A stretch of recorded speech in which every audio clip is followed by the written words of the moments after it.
to really get into the Eagles and the Cowboys matchup.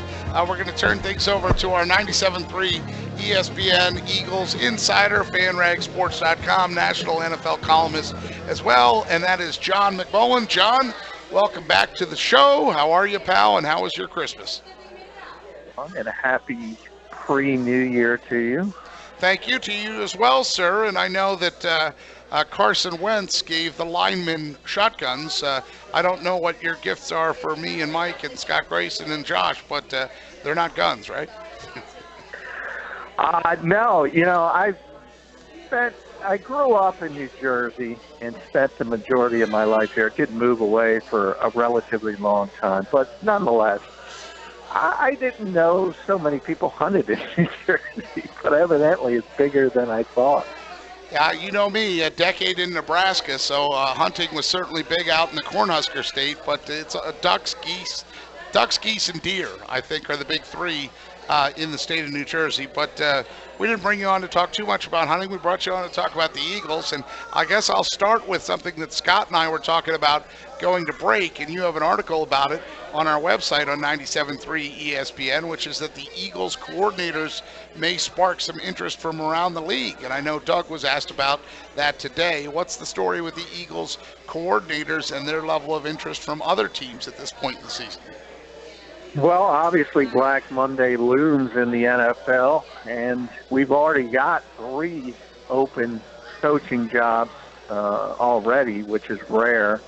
The teams move on early in that many. So there's going to be that typical 7 to 8 open jobs. And the Eagles coordinators are pretty highly regarded, despite the fact that the team's going to finish with either 6 or 7 wins. Obviously, Jim Schwartz has done it in the past.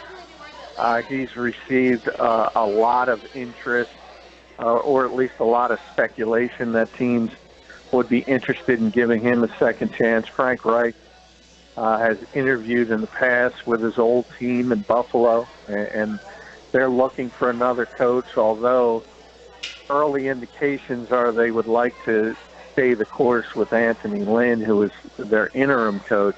We'll see how that shakes out. And even Doug Peterson brought up Dave Fitz, the Eagles special teams coach, who might be their best coordinator.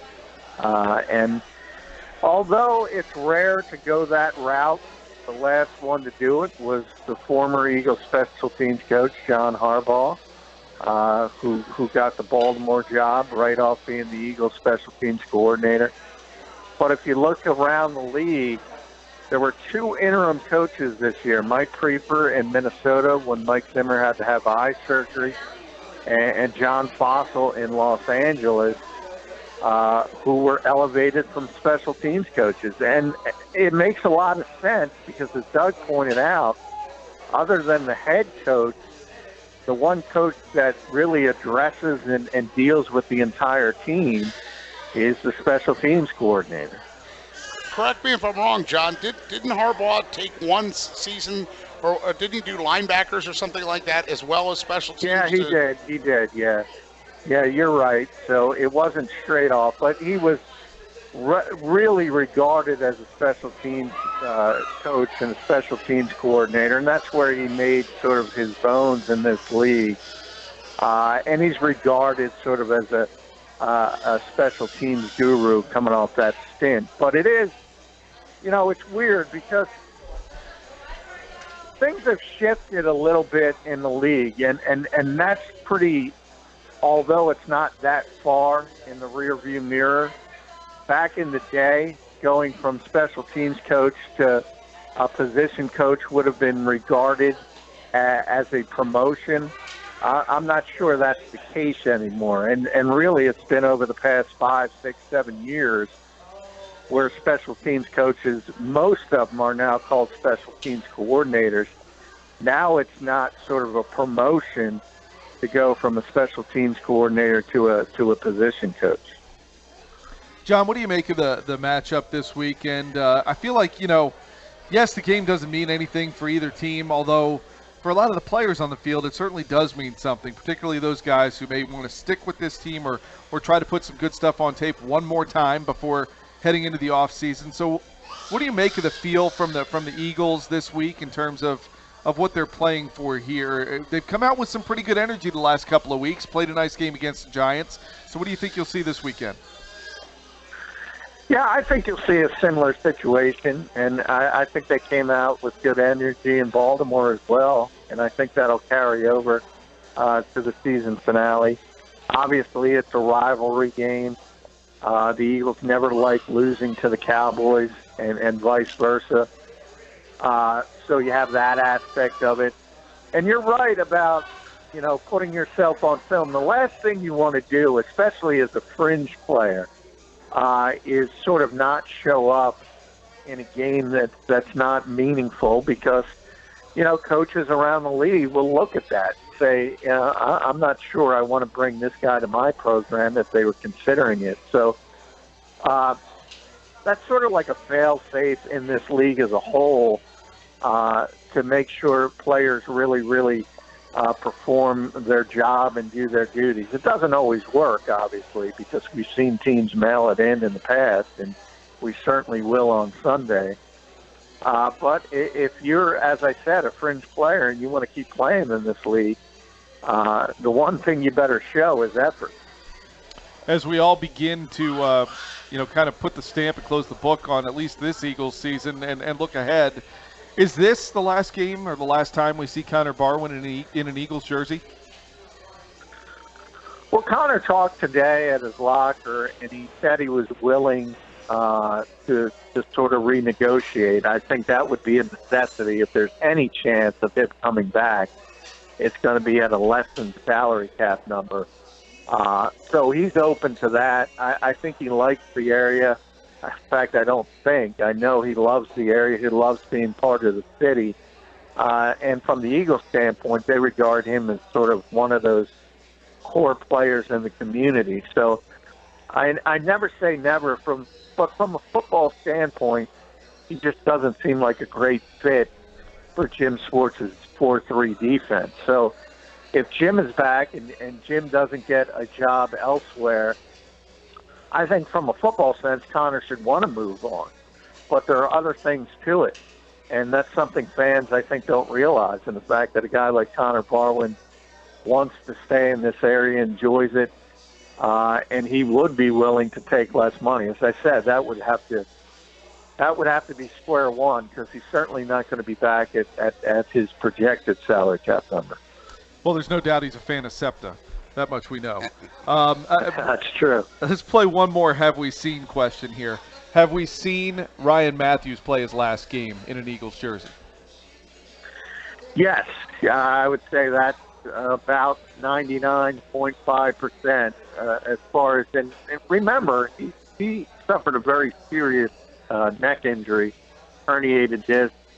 That's going to require surgery. So the first thing for Ryan is he has to get healthy, and he has to decide if he wants to continue his career, which has been injury-riddled as a whole.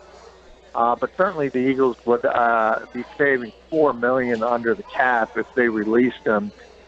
And I think that was one of those ones you kind of knew was going to happen even before the season. This was going to be it for Ryan Mathews. And he's just not going to be back in Philadelphia next season. So the question from there is, who is going to be your main back? Will Wendell Smallwood be ready? I'm not so sure about that. Darren Sproles will be back, but he's a situational guy.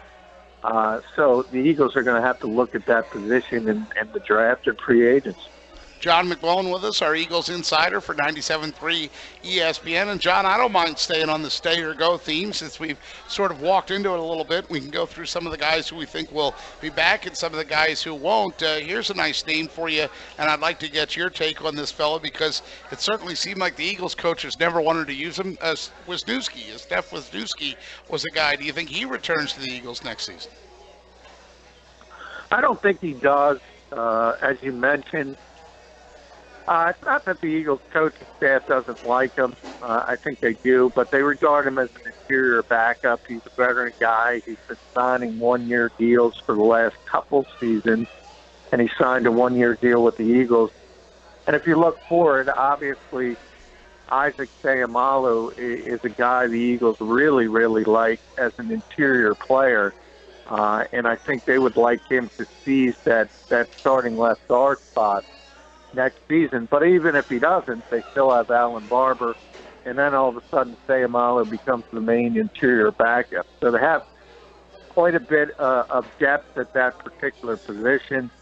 And I think Wisniewski is a guy who will probably look elsewhere and probably sign another one-year deal in another city. And I know because you mentioned that Connor Barwin had some comments about maybe trying to come back at a lesser rate. Nolan Carroll also had some comments today. What did he have to say about trying to maybe come back to the Philadelphia Eagles, as it looks like maybe he won't be back? Well, Nolan, she talked to Mark Eckel, I believe, yesterday, and kind of revealed he's got a new agent, and they started negotiations about bringing Nolan Carroll back.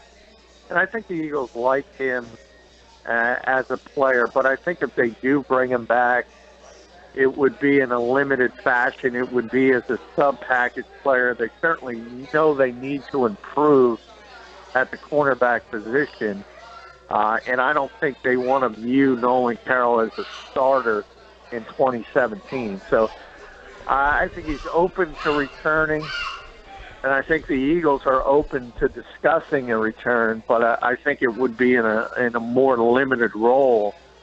And that's one of those things where, because of that, I think Nolan will test free agency and see how much other interest there is, as he did last year. And if he doesn't find another position, I think there is a good chance he'll be back with the Eagles. John McMullen with us. John, I thought the number one rule going into a matchup was not to give the opponent bulletin board material. I'm reading a headline that says Eagles Nigel Bradham doesn't think Cowboys Ezekiel Elliott is the NFL's best running back. Did Nigel Bradham not get the memo? Yeah, I'm not. I mean, there were some questions being thrown around yesterday and today that were kind of weird. You can tell it's towards the end of the season because somebody asked Fletcher Cox if Ezekiel Elliott should be the MVP. And I mean, what do you want an Eagles defensive player to say about that? And he kind of just brushed it off. And I think that's a similar situation with Nigel. But hey, all we'll say about Ezekiel Elliott is he's a heck of a running back. He's the linchpin of the Dallas Cowboys. He's the reason, more than anything else, that team has changed and shifted from a 4-12 team to a 13-2 team that could win 14 games. So all you need to know is he's pretty impressive. Whether he's the best, I would say that's Le'Veon Bell. That's not an insult by any stretch of the imagination to say you're not quite as good as Le'Veon Bell, but how people take it is how people take it. I don't think you're going to see a lot of Ezekiel Elliott anyway. The Cowboys have said they're going to play their starters, and they can say whatever they want. But once the game gets here, you're going to start them, but it might be more of a preseason atmosphere, and they get a series or two, and then they go to the reserves. John, wanted to ask you about DeSean Jackson, because it sounds like from some of the things I'm reading, he's opening his mouth a little bit more about a possible return to Philadelphia, and some of the Eagles players are starting to open Brandon Graham their might have let the cat out of the bag. Yeah, I mean, there's some of that, and then there's the one note that LaShawn McCoy said where he was talking to DeSean, and he said something about going back, but didn't specifically say what that was in reference to. So, look into your crystal ball. Is DeSean Jackson coming back to Philadelphia in your mind? I don't think so. I think a lot of the players, who were friendly with him certainly would like him back. I think, fans look at it and say there hasn't been a deep threat since DeSean Jackson, so it makes sense. But then you look at where the Eagles are and the fact that they have a rookie quarterback who will be a second-year quarterback, obviously, next year. And then you have DeSean Jackson, who's past 30 and isn't going to be around long term because he's kind of, I've always compared him to sort of the football version of Allen Iverson. He's kind of a one-trick pony, and once that one trick leaves him, as far as his speed from a physical sense, he's not going to fare very well. So to me, it doesn't make a ton of sense for the Eagles to bring him in unless it's on a very limited deal, maybe 2 years, and I think DeSean could certainly get more elsewhere.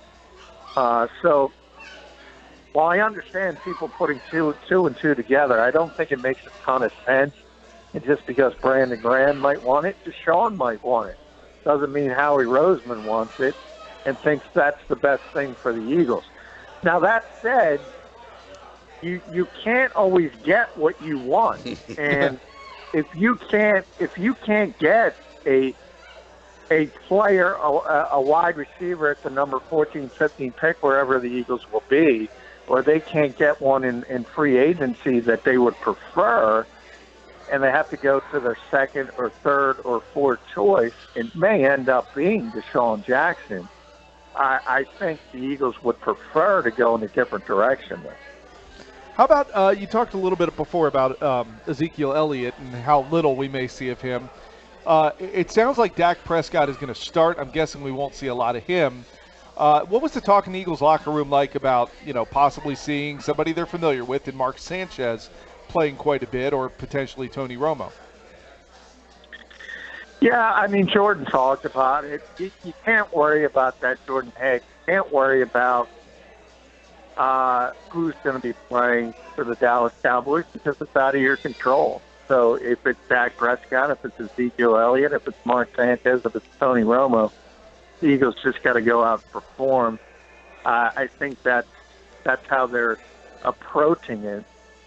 I think the most interesting thing coming out this week came from Ezekiel's conference call with the Philadelphia area media, where he was asked if he was going to play, and he said, "Jerry says I'm going to play." And so he said Jerry, not Jason, which I think tells you, I mean, people have been asking me on national shows who my coach of the year is and things like that, and I never bring up the name Jason Garrett. And there's a perfect example why, because he's not really a coach. He just does what the owner tells him to do.